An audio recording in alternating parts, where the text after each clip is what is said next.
Hello doctors. तो आज हम मसल फिजियोलॉजी का लेक्चर नंबर 2 स्टार्ट करेंगे। इससे पहले लेक्चर नंबर 1 में हमने डिस्कस किया था कि मसल क्या होती है और मसल के हमने डिफरेंट टाइम्स डिस्कस किए थे on the basis of location, on the basis of appearance, on the basis of control and regulation. उसमें से मैंने on the basis of location पे बताया था कि मसल 3 तरह की होती है, it is skeletal, second was visceral and third was cardiac. ठीक है, 3 तरह की मसल हमने बताई थी आपको। आज हमें स्केलेटल मसल के बारे में डिटेल में डिस्कस करना है। स्केलेटल मसल के बारे में और इन तीनों मसल के बारे में हम basic introduction, basic comparison previous lecture में डिस्कस कर चुके हैं। ठीक है, अगर आप उसको देख लेंगे तो ज्यादा अच्छा रहेगा। चलिए स्टार्ट करते हैं स्केलेटल मसल के बारे में। देखो, स्केलेटल मसल कहाँ पाई जाती है? स्केलेटल मसल जो होती हैं वो आपकी बोन्स के साथ एसोसिएटेड होती हैं, यानी आपके बोन्स से जुड़ी हुई होती हैं। ठीक है, जैसे आप यहाँ फिगर में देख पा रहे हैं, ये आपकी बोन है और ये आपकी मसल है। अब ये जो बोन है, ये मसल, इससे जो आपकी स्केलेटल मसल है ये अटैच होती है एक कनेक्टिव टिश्यू की हेल्प से। किसकी हेल्प से? एक कनेक्टिव टिश्यू की हेल्प से। और इस कनेक्टिव टिश्यू का नाम क्या है? टेंडन। ये टेंडन क्या करता है? टेंडन आपकी स्मूथ मसल को किससे जोड़ता है?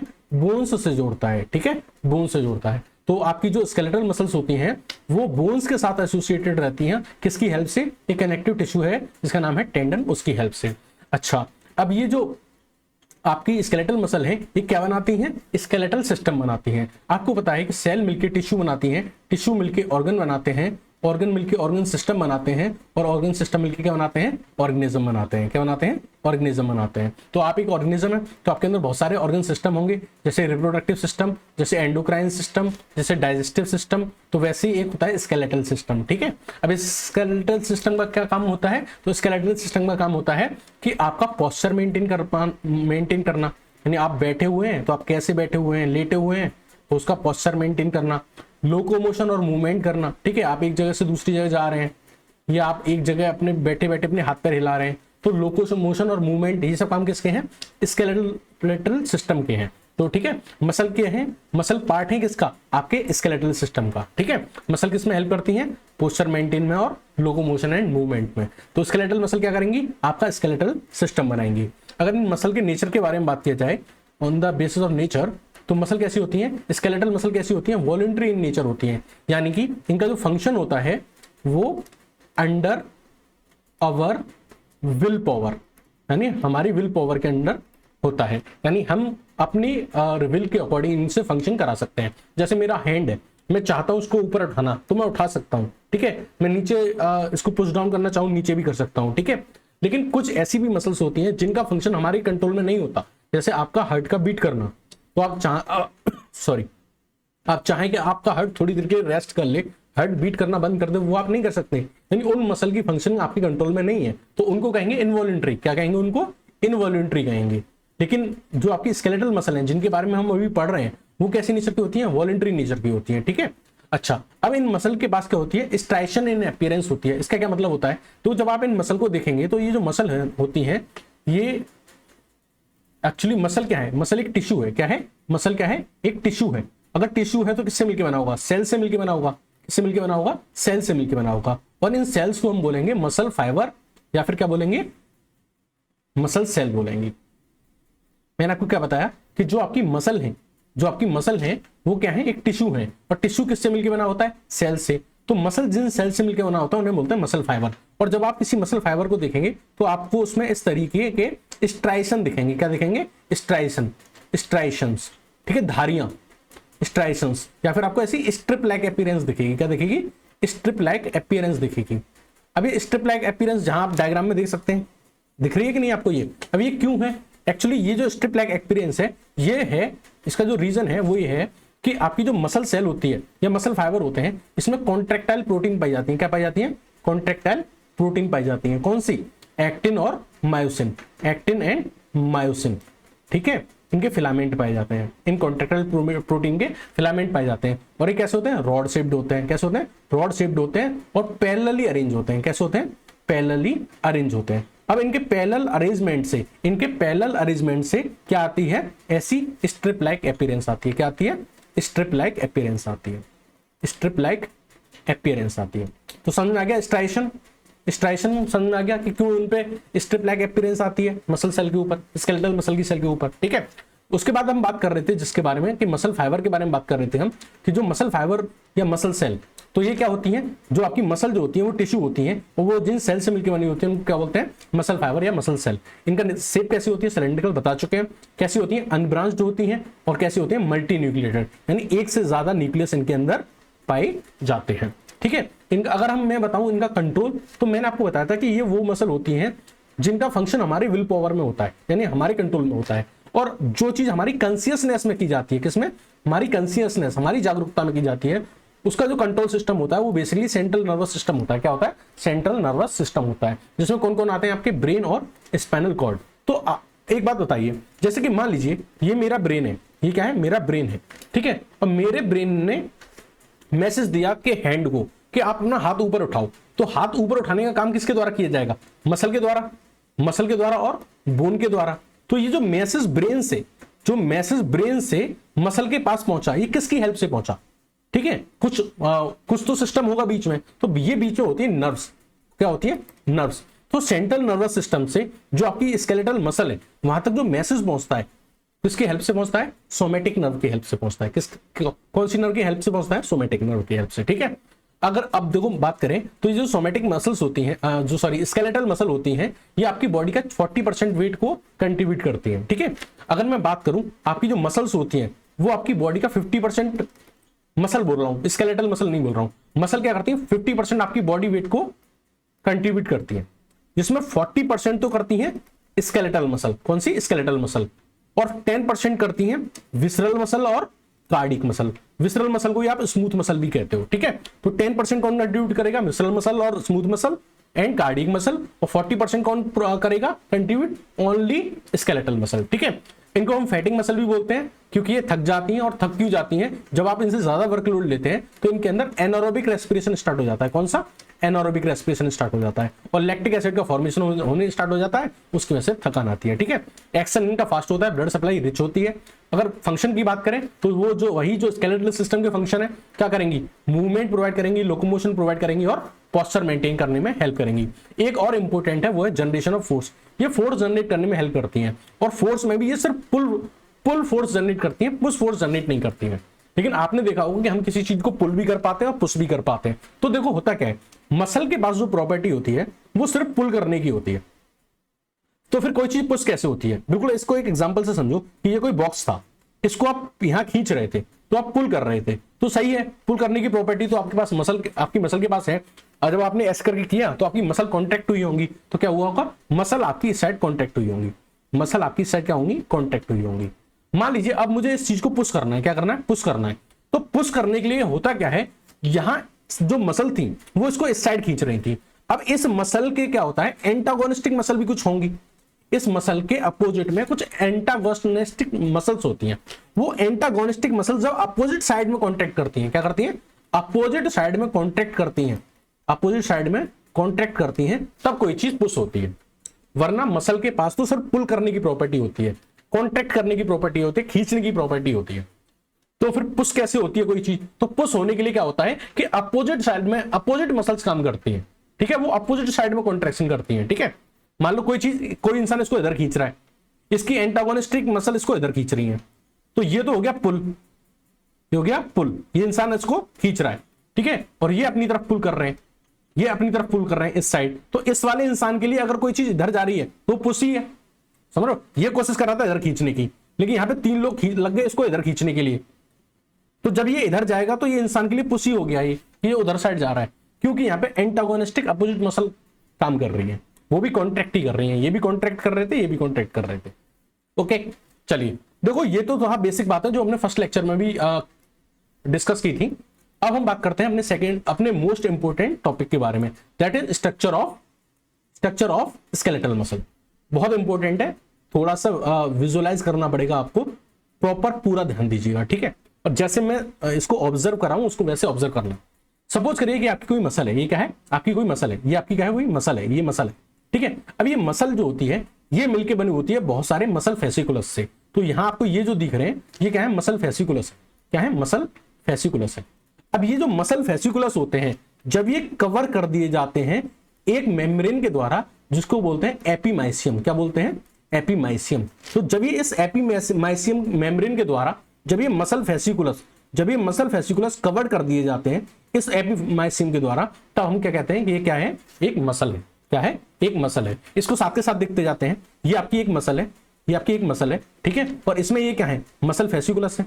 ये क्या है, मसल फेसिकुलस है। ये क्या है, मसल फेसिकुलस है, ठीक है। और ये मसल फेसिकुलस, ये क्या है, मसल फेसिकुलस है, ठीक है। जब ये इस मेम्ब्रेन एपीमाइसियम से कवर हो जाते हैं तो आपकी क्या बन जाती है, मसल बन जाती है। क्या बन जाती है, मसल बन जाती है। अच्छा, डायग्राम से क्लियर हो गया, आगे चलते हैं। अच्छा, मैंने आपको क्या बताया कि ये जो मसल फेसिकुलस है, अच्छा अब इन मसल फेसिकुलस की भी कोई मेम्ब्रेन होगी। ये तो मसल फेसिकुलस थे, तो इन मसल फेसिकुलस की भी क्या होगी, कोई मेम्ब्रेन होगी।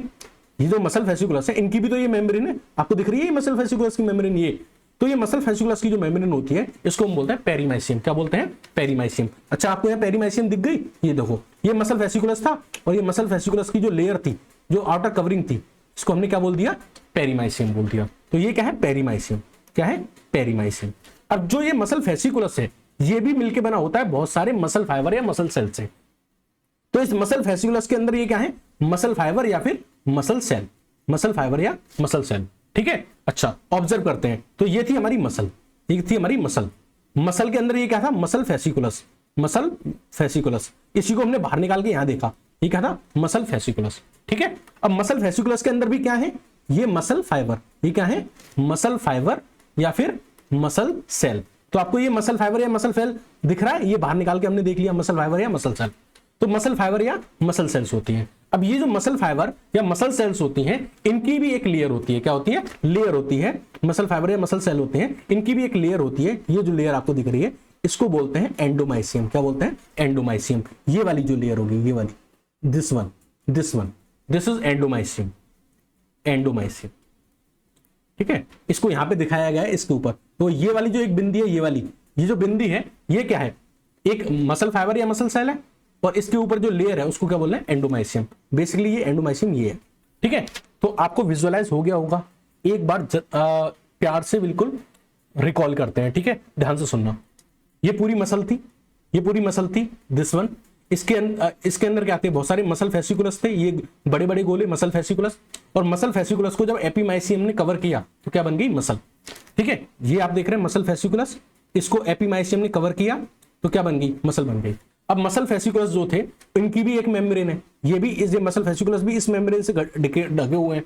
इस मसल फेसिकुलस की मेम्ब्रेन को क्या बोलते हैं, पेरीमाइसियम। तो ये जो आपको दिख रही है ब्लैक ब्लैक, ये क्या है, पेरीमाइसियम है। अब मसल फेसिकुलस जो होता है ये मिलकर बना होता है बहुत सारे मसल सेल से या मसल फाइबर से। तो आपको ये दिख रहा है, ये और ये मसल क्या है, मसल फाइबर या मसल सेल है। और इनकी जो मेम्ब्रेन होती है उसको क्या बोलते हैं, एपीमाइसियम। क्या बोलते हैं, एपीमाइसियम। तो यहाँ पे जो आपको ये बिंदी बिंदी मैं दिखा रहा हूँ, ये बिंदी, तो ये बिंदी जो है ये क्या है, मसल सेल है या मसल फाइबर है जिसको कवर किया जाता है एंडोमाइसियम से, ठीक है। इनको बाहर निकाल के दिखा दिया गया है, ठीक है। ये मसल फेसिकुलस था, ये वाला, ठीक है। मसल फेसिकुलस में से क्या निकला, मसल फेसिकुलस के अंदर क्या है, मसल सेल है या फिर मसल फाइबर है, ठीक है। बेसिकली आपको इतना समझ में आ चुका होगा। अब चलते हैं आगे, ठीक है।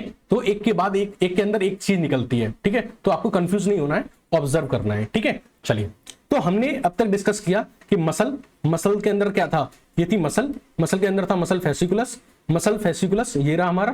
और मसल फेसिकुलस के अंदर क्या थी, फिर ये मसल सेल, क्या थी, मसल सेल या फिर मसल फाइबर। तो वो ये रहा, ठीक है, वो ये रहा, बाहर निकाल के दिखा दिया। अब हमें इस मसल फाइबर या मसल सेल के बारे में डिटेल में डिस्कस करना है, बहुत डिटेल में डिस्कस करना है, ठीक है। तो ये जो मसल फाइबर है, ठीक है, ये जो आपकी मसल फाइबर है या जो मसल सेल है जिसको हमने बाहर निकाल के यहाँ दिखाया गया, ठीक है, इसको हम एनाटॉमिकल यूनिट ऑफ मसल कहते हैं। क्या बोलते हैं, एनाटॉमिकल यूनिट ऑफ मसल। क्योंकि जो मसल था वो क्या था, एक टिश्यू था। क्या था, एक टिश्यू था। और ये टिश्यू किससे मिलकर बना होगा, सेल से। तो किससे मिलकर बना होगा, मसल सेल से, ठीक है। तो मसल सेल जो होगी वो सबसे छोटी यूनिट होगी ना, सेल तो किसी भी चीज की सबसे छोटी यूनिट होती है। इसलिए मसल सेल को हमने एनाटॉमिकल यूनिट ऑफ मसल कहा। कि अगर एनाटॉमिकली देखें, एनाटॉमिकली मतलब स्ट्रक्चर वाइज देखें, क्या देखें, स्ट्रक्चर वाइज देखें, तो ये जो मसल सेल है ये सबसे स्मॉलेस्ट यूनिट है, ठीक है। अब ये जो मसल सेल है, ये सेल है एक, तो सेल जैसी चीजें भी होंगी इसमें, ठीक है। तो ये डायग्राम जो है, ये डायग्राम है मसल सेल का या फिर मसल फाइबर का। इसमें आप एक एक चीज ऑब्जर्व करना। मैंने आपको क्या बताया था, मैंने आपको थोड़ी देर पहले बताया था कि जो मसल सेल है, ये जो मसल फाइबर है उसके ऊपर भी एक लेयर है। उसकी लेयर को हम क्या बोलते हैं, एंडोमाइसियम बोलते हैं। ठीक है, एंडोमाइसियम बोलते हैं। अब देखो मैं आपको क्या बताने जा रहा हूं, मैं आपको ये बताने जा रहा हूं कि ये जो मसल सेल है या मसल फाइबर है, इसकी जो लेयर है वो क्या है, एंडोमाइसियम। क्या है ये, एंडोमाइसियम है। अब देखो इस एंडोमाइसियम के अंदर एक और लेयर पाई जाती है, यानी ये जो मसल सेल है इसमें 2 लेयर होती हैं। क्या होती हैं, 2 लेयर होती हैं। जो आउटर होती है उसको बोलते हैं हम एंडोमाइसियम। क्या बोलते हैं, एंडोमाइसियम, एंडोमाइसियम। और जो अंदर वाली है, जो अंदर वाली है, तो ये तो आउटर हो गई, ये तो आउटर हो गई, और ये इनर हो गई। तो जो इनर वाली है इसको हम बोलते हैं सार्कोलेमा, सार्कोलेमा। और बेसिकली ये क्या होती है, प्लाज्मा मेम्ब्रेन होती है। कोई सेल है तो उसकी प्लाज्मा मेम्ब्रेन तो होगी, तो ये क्या होती है, प्लाज्मा मेम्ब्रेन। और इसका स्ट्रक्चर भी कैसा होता है, प्लाज्मा मेम्ब्रेन जैसा होता है। लेकिन ध्यान से सुनना, ये जो एंडोमाइसियम है ना, ये तो एक कनेक्टिव टिश्यू की सीथ के जैसी है, यानी कनेक्टिव टिश्यू की एक कवरिंग के जैसी है। तो आपने आज से क्या समझा कि जो मसल सेल है उसमें 2 लेयर है, आउटर वाली एंडोमाइसियम, इनर वाली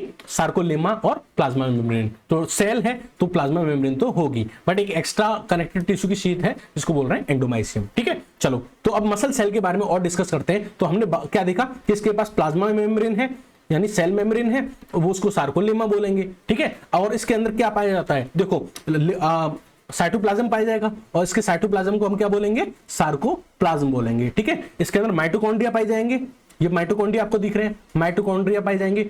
और इनके अंदर क्या पाए जाएंगे, मायोफाइब्रिल्स। ये बहुत इंपॉर्टेंट है, ये सबसे ज्यादा इंपॉर्टेंट है कि जो मसल की सेल होती है उसके अंदर मायोफाइब्रिल्स या फिर क्या पाए जाते हैं, मायोफिलामेंट पाए जाते हैं। क्या पाए जाते हैं, मायोफाइब्रिल्स या फिर मायोफिलामेंट पाए जाते हैं। ठीक है, इनके बारे में बहुत डिटेल में डिस्कस करेंगे। ये रॉड लाइक स्ट्रक्चर प्रेजेंट है। ठीक है, और कितने हैं, 100 से लेकर 1000, 100 से लेकर 1000 तक क्या होते हैं, मायोफाइब्रिल या मायोफिलामेंट। इस तरीके के रॉड लाइक स्ट्रक्चर किसके अंदर प्रेजेंट होते हैं, इस मसल सेल के अंदर। अच्छा, अगर सेल है तो एंडोप्लाज्मिक रेटिकुलम होगा कि नहीं होगा, तो ये एंडोप्लाज्मिक रेटिकुलम जो आप ब्लू कलर का देख रहे हैं, ये इन मायोफाइब्रिल के ऊपर एक फ्रेम लाइक मैसवर्क लाइक बना लेता है। क्या बना लेता है, मैसवर्क बना लेता है। ठीक है, ताकि जो सेल है, जो आपकी मसल सेल है, इसको क्या बने, स्केलेटल बने, इसका क्या बने, स्केलेटल सिस्टम बने।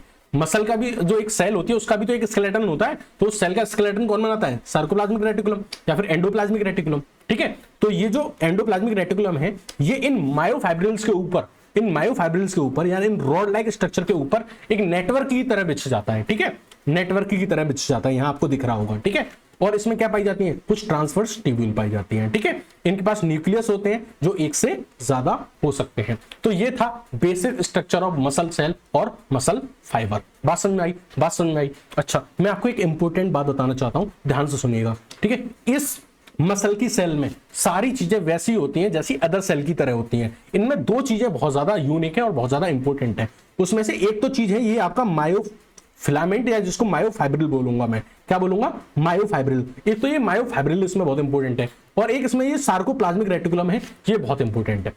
ये दोनों कुछ यूनिक फंक्शन परफॉर्म करते हैं। ठीक है, इसलिए ये इंपॉर्टेंट है। तो अब तुम्हारे दिमाग में 2 चीज होनी चाहिए, एक तो मायोफाइब्रिल और एक सार्कोप्लाज्मिक रेटिकुलम। सार्कोप्लाज्मिक रेटिकुलम या फिर इसको एंडोप्लाज्मिक रेटिकुलम भी बोल सकते हो। ठीक है, ये क्या होता है, स्टोर हाउस ऑफ कैल्शियम होता है। इसके अंदर बहुत सारा कैल्शियम स्टोर होता है। ये कैल्शियम क्या करेगा, बाद में मसल के कॉन्ट्रैक्शन में हेल्प करेगा।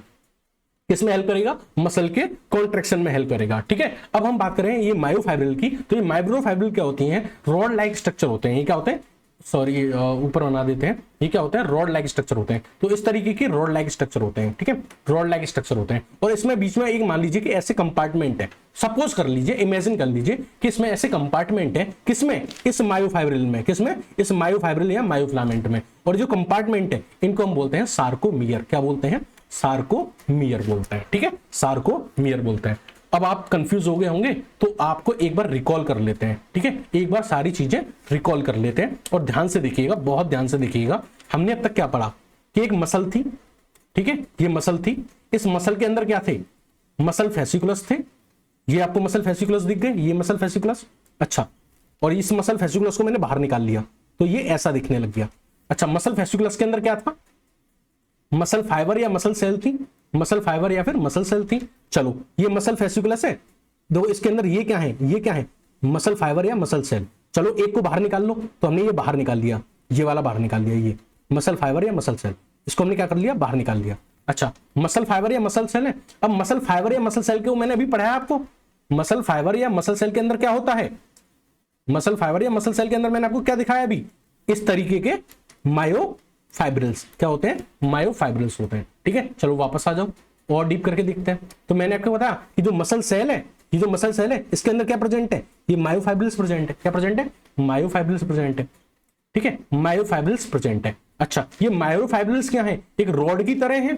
मैंने आपको बताया था रॉड लाइक स्ट्रक्चर है, तो देखो ये आपको रॉड लाइक स्ट्रक्चर दिख रहा है कि नहीं, this rod like structure, this rod like structure दिख रहा है कि नहीं आपको, ये रॉड लाइक स्ट्रक्चर दिख रहा है कि नहीं। इसमें ये कंपार्टमेंट दिख रहे होंगे आपको ऐसे करके, मान लो कि ये कंपार्टमेंट दिख रहे हैं, तो इन कंपार्टमेंट को क्या बोलेंगे, सार्कोमियर बोलेंगे। क्या बोलेंगे, सार्कोमियर बोलेंगे। इतनी बात समझ में आ गई आपको, बेसिक स्ट्रक्चर क्लियर हुआ, बेसिक मसल का स्ट्रक्चर आपको क्लियर हुआ। ठीक है, चलिए अब बात करते हैं इस मायोफाइब्रिल और या मायोफिलामेंट के बारे में और सार्कोमियर के बारे में, इनके बारे में डिटेल बात करते हैं। तो मायोफाइब्रिल और मायोफिलामेंट बेसिकली ये क्या थे, रॉड लाइक स्ट्रक्चर थे। ओके, ये क्या थे, रॉड लाइक स्ट्रक्चर थे। कहां प्रेजेंट थे, कहां प्रेजेंट थे, मसल फाइबर के अंदर या फिर मसल सेल के अंदर। तो मैंने आपको अभी मसल सेल दिखाई थी। अब आपके दिमाग में दो डायग्राम होने चाहिए, कौन कौन से, एक तो ये जो मसल सेल का है, ठीक है, मसल सेल का, इस मसल सेल के अंदर क्या है, ये रॉड लाइक स्ट्रक्चर है, और इन रॉड लाइक स्ट्रक्चर को हम क्या बोल रहे हैं, मायोफाइब्रिल्स, मायोफाइब्रिल्स। ठीक है, इन्हीं को हमें डिटेल में पढ़ना है। इसी मायोफाइब्रिल्स को अब मैंने बाहर निकाल लिया है और वो इस तरीके का दिख रहा है, इस तरीके का दिख रहा है। ठीक है, इस तरीके का दिख रहा है, इसी को मुझे डिटेल में पढ़ना है। ठीक है, अब ये मायोफाइब्रिल्स या मायोफिलामेंट है, इसमें क्या होते हैं, इस रॉड लाइक स्ट्रक्चर में क्या होते हैं, कुछ कंपार्टमेंट है। क्या है, कुछ कंपार्टमेंट है। ठीक है, और उन कंपार्टमेंट को क्या बोल रहे हैं, इन कंपार्टमेंट को क्या बोल रहे हैं, सार्कोमियर। अब इनकी एक्चुअलिटी क्या है उसको डिटेल में समझिए। तो मायोफाइब्रिल्स क्या होते हैं, पैरेलल फिलामेंट होते हैं जो कहां प्रेजेंट होते हैं, सार्कोप्लाज्म ऑफ मसल सेल। तो यानी मसल सेल के जो साइटोप्लाज्म होता है, सार्कोप्लाज्म मतलब साइटोप्लाज्म, ठीक है, साइटोप्लाज्म। तो मसल सेल के साइटोप्लाज्म में ऐसे बहुत सारे रॉड लाइक स्ट्रक्चर पड़े हैं, 100 to 1000 रॉड लाइक स्ट्रक्चर पड़े हुए हैं, जिनको हम क्या बोल रहे हैं, मायोफिलामेंट या मायोफाइब्रिल बोल रहे हैं। ठीक है, अच्छा, अब ये सार्कोमियर क्या है, जो सार्कोमियर क्या है, ये सेगमेंट है, यानी हिस्सा है किसका, ये सेगमेंट, इतना सेगमेंट, इतना सेगमेंट, तो ये सार्कोमियर कहला रहा है। और ये सार्कोमियर क्या है, किसका हिस्सा है, किसका सेगमेंट है, इस मसल मायोफाइब्रिल का, किसका, मायोफाइब्रिल का। तो मायोफाइब्रिल के जो सेगमेंट है वो क्या है, सार्कोमियर है। और सार्कोमियर को हम बोलते हैं basic contractile unit of muscle. क्या बोलते हैं, basic contractile unit of muscle. तो ये पूरा मायोफाइब्रिल था।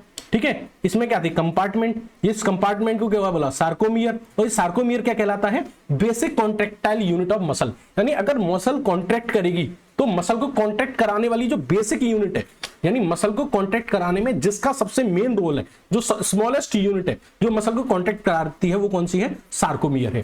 तो इसलिए सार्कोमियर को फंक्शनल यूनिट ऑफ मसल बोलते हैं। ठीक है, देखो एनाटॉमिकल यूनिट ऑफ मसल, ध्यान से सुनना, दो सवाल है।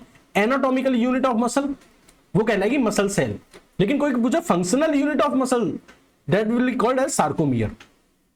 यानी स्ट्रक्चर वाइज देखो तो मसल सेल को हमने बेसिक यूनिट बोला है, लेकिन फंक्शनली तौर पे देखो तो सार्कोमियर को हमने स्मॉलेस्ट स्ट्रक्चर बोला है, क्योंकि अगर कोई मसल कॉन्ट्रैक्ट करती है तो उसमें मेन रोल जो रहता है, जो फंक्शनल यूनिट रहती है, वो कौन रहती है, ये सार्कोमियर रहती है। ठीक है, सार्कोमियर रहती है। ओके, अब हमें इन मायोफाइब्रिल और सार्कोमियर का इलेक्ट्रॉन माइक्रोस्कोप स्ट्रक्चर देखना है। तो आप यहां अगर देख रहे हैं तो ये आपका एक मायोफाइब्रिल है। ठीक है, क्या है, मायोफाइब्रिल है। ये मायोफाइब्रिल में आपको ये एक जिगजैग लाइन दिख रही है, इसको जेड लाइन बोलते हैं। एक ये आपको लाइन दिख रही है, इसको बोलते हैं जेड लाइन। और इन दो जेड लाइन के बीच का जो स्ट्रक्चर होता है, इसी को हम बोलते हैं सार्कोमियर। क्या बोलते हैं, सार्कोमियर बोलते हैं। ठीक है, यहां आप देख रहे होंगे सार्कोमियर। तो सार्कोमियर क्या है, दो जेड लाइन, एक जेड लाइन इस तरीके से जिगजैग लाइन है, एक जेड लाइन इस तरीके से है जिगजैग लाइन, और इन दोनों के बीच का जो स्ट्रक्चर है, इन दोनों के बीच का जो गैप है, इसको हम क्या बोलते हैं, सार्कोमियर। क्या बोलते हैं, सार्कोमियर बोलते हैं। और यही सार्कोमियर क्या कहलाती है, फंक्शनल यूनिट ऑफ मसल कहलाती है। क्या कहलाती है, फंक्शनल यूनिट ऑफ मसल कहलाती है। इस छोटे, देखो अब ये जो आपका जो मायोफाइब्रिल है ना, इसमें ये ऐसे बहुत सारे सार्कोमियर, ऐसे क्या है, बहुत सारे सार्कोमियर है। मान लो ये आपका एक मायोफाइब्रिल है, तो उसमें ऐसे बहुत सारे सार्कोमियर होंगे, बहुत सारे सार्कोमियर होंगे, बहुत सारे सार्कोमियर होंगे। मैंने एक सार्कोमियर को उठाया, मैंने इस हिस्से, मान लीजिए मैंने इसको यहां से कट कर लिया, इतना यहां से कट करके देख रहा हूं, तो इसमें आपको एक सार्कोमियर देखने को मिलेगा।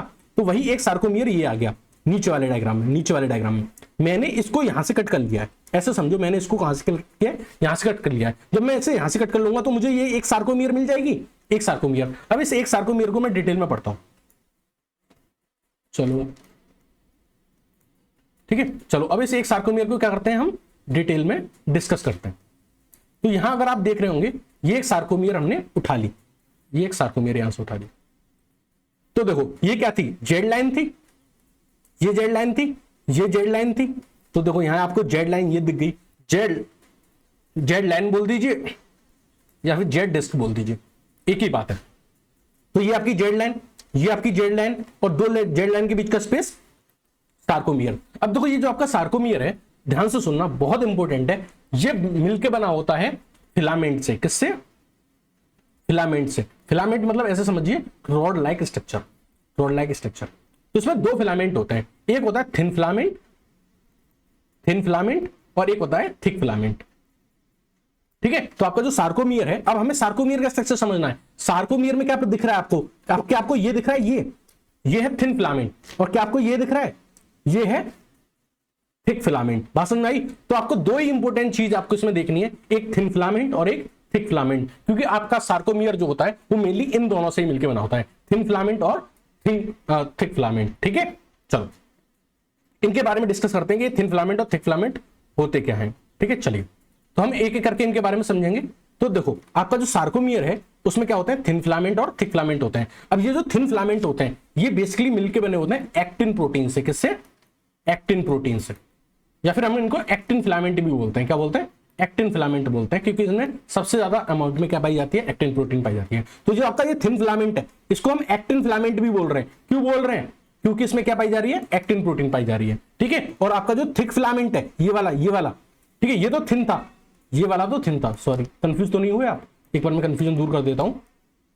ये जो हमने अभी तक देखा था ये तो थिन था, ये तो थिन था, और इसको हम क्या बोल रहे थे? एक्टिन फिलामेंट बोल रहे थे, क्योंकि एक्टिन प्रोटीन से मिलकर बना है। लेकिन ये वाला जो है ये है थिक फिलामेंट। ये क्या है? Thick filament. और ये किससे मिलकर बना होता है? मायोसिन प्रोटीन से। किससे? मायोसिन प्रोटीन से। इसलिए हम इसको बोलते हैं मायोसिन फिलामेंट। क्या बोलते हैं? Myosin filament. ठीक है, क्या बोलते हैं? मायोसिन फिलामेंट बोलते हैं। आपकी एक मसल से, एक मायोफाइब्रिल में, यानी एक रॉड लाइक स्ट्रक्चर में, एक मायोफाइब्रिल में लगभग 3000 तो पाए जाते हैं थिन फिलामेंट, और 1500 के करीब पाए जाते हैं थिक फिलामेंट। यानी अगर एक रॉड है, एक ऐसी रॉड है किसकी? मायोफाइब्रिल की, तो उसमें क्या पाए जाएंगे? 3000 तो क्या पाए जाएंगे? ये थिन फिलामेंट, और 1500 क्या पाए जाएंगे? ये थिक फिलामेंट, ये वाली थिक फिलामेंट। ओके, बात समझ में आई आपको? इतनी बात समझ में आई? थोड़ा ठीक है, चलो अब इनके बारे में डिटेल में पढ़ते हैं। तो बेसिकली अब हमें क्या करना है? इन थिन फिलामेंट और थिक फिलामेंट के बारे में डिटेल पढ़ना है। तो दिस वाज थिन फिलामेंट, और ये वाले जो थे ये क्या थे? थिक फिलामेंट थे। अब देखो थिन फिलामेंट होते हैं इनको हम एक्टिन फिलामेंट भी बोलते हैं, क्योंकि इनके अंदर मेनली कौन सी प्रोटीन पाई जाती है? एक्टिन प्रोटीन पाई जाती है, और इनके अंदर दो अदर प्रोटीन और पाई जाती है, ट्रोपोमायोसिन और ट्रोपोनिन। इनके बारे में नेक्स्ट लेक्चर में बहुत डिटेल से पढ़ेंगे। ठीक है, अब जो थिन फिलामेंट होता है ये क्या करता है? स्ट्रिप लाइक अपीयरेंस देता है। जब हमने लेक्चर स्टार्ट किया था तब आपको बताया था कि कॉन्ट्रैक्टाइल प्रोटीन होती है एक्टिन मायोसिन, उनकी वजह से स्ट्रिप लाइक अपीयरेंस आती है। तो ये क्या करता है? स्ट्रिप लाइक अपीयरेंस देता है, और ये लाइट, क्योंकि थिन है, कैसा है? थिन है, तो ये क्या बनाता है? लाइट बैंड बनाता है। क्या बनाता है? Light band. तो ये आपको दिख रहा होगा थिन फिलामेंट, ये आपको क्या दिख रहा होगा? थिन फिलामेंट, ये दिख रहे हैं आपको। ठीक है, ये थिन फिलामेंट आपको दिख रहे हैं। ठीक है, ये दिख रहे हैं। तो ये क्या बनाते हैं? लाइट बैंड बनाते हैं। ठीक है, अच्छा, अब वो एरिया जहां पे सिर्फ थिन फिलामेंट प्रेजेंट होते हैं, क्या प्रेजेंट होते हैं? सिर्फ थिन फिलामेंट प्रेजेंट होते हैं, उस एरिया को हम आई बैंड बोलते हैं। क्या बोलते हैं? आई बैंड बोलते हैं। इस चीज को थोड़ा ध्यान से सुनिएगा, देखो आपका ये जो थिन फिलामेंट है ना, ये यहां से लेकर एक तो यहां फैला हुआ है, और एक ये यहां से लेकर यहां तक फैला हुआ है, लेकिन इस वाले एरिया में, इतने एरिया में तो एक्टिन भी है और मायोसिन भी है, यानी थिन फिलामेंट भी है और थिक भी है। ये थिन आ गया और ये थिक आ गया, दोनों है। मैं उसकी बात नहीं कर रहा हूं, मैं उस एरिया की बात कर रहा हूं जिसमें सिर्फ और सिर्फ थिन फिलामेंट है, यानी ये वाला एरिया। इतने एरिया में अगर आप देखो, इतने एरिया में आपको देखो तो सिर्फ आपको थिन फिलामेंट मिल रहा है, यानी ये वाला मिल रहा है, सिर्फ ये वाला नहीं मिल रहा। तो वो एरिया जिसमें सिर्फ एक्टिन फिलामेंट पाया जाता है उसको हम आई बैंड बोलते हैं। क्या बोलते हैं? आई बैंड बोलते हैं, या फिर हम इसको आइसोट्रोपिक बैंड भी बोलते हैं। क्यों बोलते हैं ऐसा? क्योंकि ये जो पोलराइज्ड लाइट होती है उसको सेम एंगल से डिफ्रेक्ट करता है। क्या करता है? सेम एंगल से क्या करेगा? रिफ्लेक्ट करेगा। तो इसको हम आई बैंड या आइसोट्रोपिक बैंड बोलते हैं। क्यों बोलते हैं? क्योंकि जब इसके थ्रू लाइट पास होगी, पोलराइज्ड लाइट पास होगी, तो ये क्या करेगा? उसको सेम एंगल से रिफ्लेक्ट करेगा। अच्छा, एक चीज और, ये आपको देख रहे हैं कि यहां आपका थिन फिलामेंट है और यहां आपका ये थिन फिलामेंट है और ये थिन फिलामेंट है। अब इन थिन फिलामेंट के बीच में से एक लाइन जा रही है। क्या लाइन जा रही है? एक लाइन जा रही है ये वाली। इस लाइन को हम बोलते हैं जेड लाइन। क्या बोलते हैं? Z line. तो जेड लाइन कहां से पास होती है? दो एक्टिन फिलामेंट यानी दो थिन फिलामेंट के बीच में से जो लाइन पास होती है, दो थिन फिलामेंट के बीच में से जो लाइन पास होती है उसको हम क्या बोलते हैं? जेड लाइन बोलते हैं। और जेड लाइन क्या होती है? ये इलास्टिक फाइबर की शीट होती है। इलास्टिक फाइबर की शीट होती है जो कहां से पास होती है?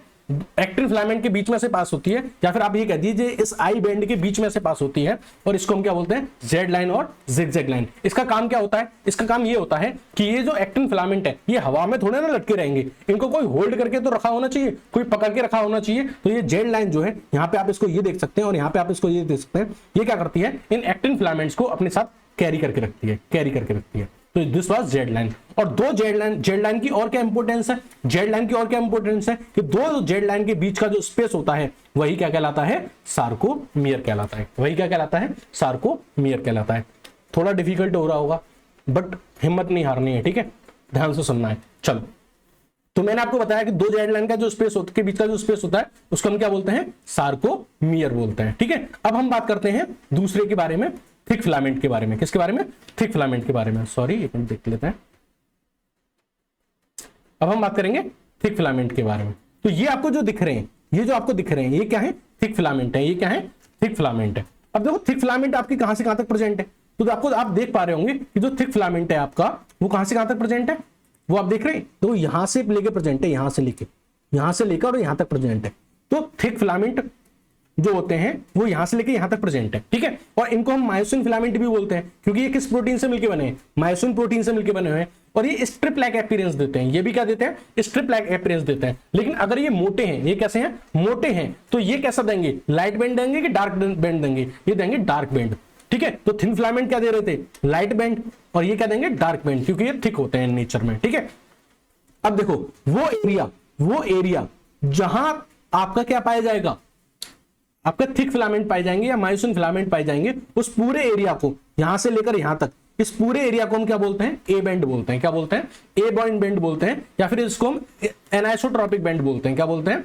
एनाइसोट्रॉपिक बैंड बोलते हैं। अच्छा, एनाइसोट्रॉपिक बैंड क्यों बोलते हैं? क्योंकि ये लाइट को डिफरेंट एंगल पे क्या करता है? रिफ्लेक्ट करता है। ये क्या करता है? लाइट को डिफरेंट एंगल पे क्या करता है? रिफ्लेक्ट करता है। अब देखो इनके बीच में से जो लाइन जाती है, इस फिलामेंट के बीच में से, इस फिलामेंट के बीचों बीच में से जो लाइन जाती है, यानी मायोसिन फिलामेंट के बीच में से या थिक फिलामेंट के बीचों बीच में से जो लाइन जाती है उसको हम बोलते हैं एम लाइन। क्या बोलते हैं? एम लाइन बोलते हैं। और ये भी क्या होती है? इलास्टिक फाइबर की एक शीट होती है जो इन मायोसिन फिलामेंट को होल्ड करके रखेगी ताकि ये एक के ऊपर गिर ना जाए, ठीक है? एम का मतलब यहाँ पे होता है मिडिल। इतनी बात समझ में आ गई। अब देखो आपको एक इंपॉर्टेंट बात समझनी है, कि जो आपका ए बैंड था, उसमें देखो क्या आ रहा है? पूरा मायोसिन फिलामेंट आ रहा है और कुछ जगह पे क्या आ रहा है? एक्टिन फिलामेंट भी आ रहा है। यानी ए बैंड के अंदर एक्टिन भी आ जाता है और मायोसिन भी आ जाता है, लेकिन आई बैंड के अंदर सिर्फ और सिर्फ एक्टिन आता है, सिर्फ और सिर्फ एक्टिन आता है। तो आई बैंड सिर्फ और सिर्फ एक्टिन, लेकिन ए बैंड एक्टिन भी आता है और मायोसिन भी आता है। अब एक चीज है जिसको बोलते हैं एच जोन। ये है आपकी एच जोन। ये जो आपकी एच जोन है ना, ये एच जोन वो एरिया है जहां पे सिर्फ और सिर्फ क्या आएंगे? सिर्फ और सिर्फ मायोसिन। तो जहां पे सिर्फ और सिर्फ मायोसिन, एच जोन। जहां पे सिर्फ और सिर्फ एक्टिन, आई बैंड। जहां पे एक्टिन और मायोसिन दोनों, ए बैंड। समझ आया कि नहीं? जहां पे सिर्फ और सिर्फ एक्टिन, आई बैंड। जहां पे सिर्फ और सिर्फ मायोसिन, एच जोन। और जहां पे एक्टिन मायोसिन दोनों, ए बैंड। समझ में आया कि नहीं? आगे समझो। चलो आगे बढ़ते हैं। अब आप देख रहे होगे कि यहां आपको बीच बीच में एक चीज और दिख रही है, ये green spring like structure. Basically ये कॉन्ट्रैक्टाइल प्रोटीन है। क्या है? कॉन्ट्रैक्टाइल प्रोटीन है जो एक्टिन और मायोसिन को किससे अटैच रखती है? इस जेड लाइन से। तो देखो यहां ये मायोसिन को किससे अटैच कर रही है? मायोसिन को किससे अटैच कर रही है? जेड लाइन से। और यहां एक्टिन को अटैच कर रही है जेड लाइन से। तो मायोसिन को और एक्टिन को जेड लाइन से कनेक्ट करने वाली जो ये स्पाइरल प्रोटीन है, क्या है? स्पाइरल प्रोटीन है। इनको हम बोलते हैं एक्चुअली टाइटिन प्रोटीन। क्या बोलते हैं? Title protein. ओके, बस 2 मिनट और एक चीज और आपको समझनी है। अगर मान लीजिए हमारे पास क्या आ जाए, एक मायोफाइब्रिल आ जाए या मायोफाइब्रिल फिलामेंट आ जाए, ठीक है? अब ये मान लो मायोफाइब्रिल फिलामेंट है आपके पास। मैं इसकी कट सेक्शन करूं, क्या करूं? Cut section. एक बार मैं इसको यहां से काटूं इस जगह से, तो जब मैं इसको यहां से काटूंगा तो यहां सिर्फ क्या दिखेगा, एक्टिन। तो यहां पे आपको सिर्फ एक्टिन दिखेगी, इस तरीके के सिर्फ क्या दिखेंगे, एक्टिन एक्टिन दिखेंगे इसमें। और वो एक्टिन मुझे इस तरीके से दिखते हैं, इस तरीके से। ये क्या है, ये एक्टिन, ये एक्टिन, ये एक्टिन, ये एक्टिन और ये एक्टिन, यानी हेक्सागोनल टाइप में मिलते हैं जब इसको मैं यहां से काटूं। लेकिन अगर मान लीजिए एक बार मैं इसको यहां से काटूं इस जगह से, तो मुझे क्या दिखेंगे, सिर्फ मायोसिन। क्या दिखेंगे, सिर्फ मायोसिन। तो जो मुझको मायोसिन दिखे, जो मुझको मायोसिन दिखे वो इस तरीके के दिखे, इस तरीके के, ठीक है, सॉरी, इस तरीके से क्या दिखे मुझे, मायोसिन। तो ये क्या है, एक्टिन दिखे मुझे यहां ऐसे, और ये यहां मायोसिन दिखे ऐसे। इसको जब मैंने यहां से कट किया था और इसको मैंने यहां से कट किया था। अब एक बार मैं क्या कर रहा हूं, एक बार मैं इंटरेस्टिंग ये कर रहा हूं, अब मैं इसको तीसरी जगह से काट रहा हूं, कहां से, थर्ड प्लेस से। और थर्ड प्लेस से इस बार मैं इसको काट रहा हूं इस जगह से, यहां से। अब आप इसको अगर यहां से काटोगे तो आपको क्या मिलेंगे, एक्टिन भी मिलेंगे और मायोसिन भी मिलेंगे, क्योंकि यहां पे ये एक्टिन भी आ रहा है और यहां पे ये मायोसिन भी आ रहा है। तो जब आप इसको यहां से काटते हो तो आपको क्या मिलते हैं, एक्टिन और मायोसिन, मतलब दोनों मिलते हैं। अब दोनों कैसे मिलते हैं वो समझिए, ठीक है, दोनों कैसे मिलते हैं वो समझिए। तो जब आपने यहां से काटा, तीसरे वाले प्लेस से काटा, इस प्लेस से इनको काटा, तो यहां पे आपको दोनों मिले, एक्टिन और मायोसिन। और इस बार ये कैसे दिख रहे हैं, इस तरीके से। तो यहां पे क्या होता है, ये एक्टिन होते हैं, ये क्या होते हैं, इस तरीके का स्ट्रक्चर दिखता है। ये क्या होते हैं, ये एक्टिन होते हैं, एक्टिन, एक्टिन का क्या है, हेक्सागोन है। और यहां बीच में क्या प्रेजेंट होते हैं, मायोसिन प्रेजेंट होते हैं, जब आप इसको इस प्लेस से काटते हैं, ठीक है, जहां एक्टिन और मायोसिन दोनों होते हैं। तो आप क्या देखते हैं यहाँ पे कि जो एक एक्टिन होता है आपका, जो एक एक्टिन है, ये वाला जो एक एक्टिन है, ये सराउंडेड होता है 3 मायोसिन के द्वारा। किसके द्वारा, 3 मायोसिन के द्वारा, ठीक है, 3 मायोसिन के द्वारा। और अगर आप देखें, एक एक्टिन 3 मायोसिन के द्वारा घिरा हुआ होता है, और जो एक मायोसिन होता है, ये जो एक मायोसिन है, ये क्या है, अंदर वाला एक मायोसिन है, ये इस तरीके से 6 एक्टिन के द्वारा घिरा हुआ होता है। किसके द्वारा, 6 एक्टिन के द्वारा। अब हमारा सिस्टम थोड़ा लोड मान गया, तो हम ये लेक्चर यहीं खत्म करते हैं। Thank you and have a nice day. आपको ये कैसा लेक्चर कैसा लगा आप कमेंट सेक्शन में बताइएगा। Thank you and have a nice day.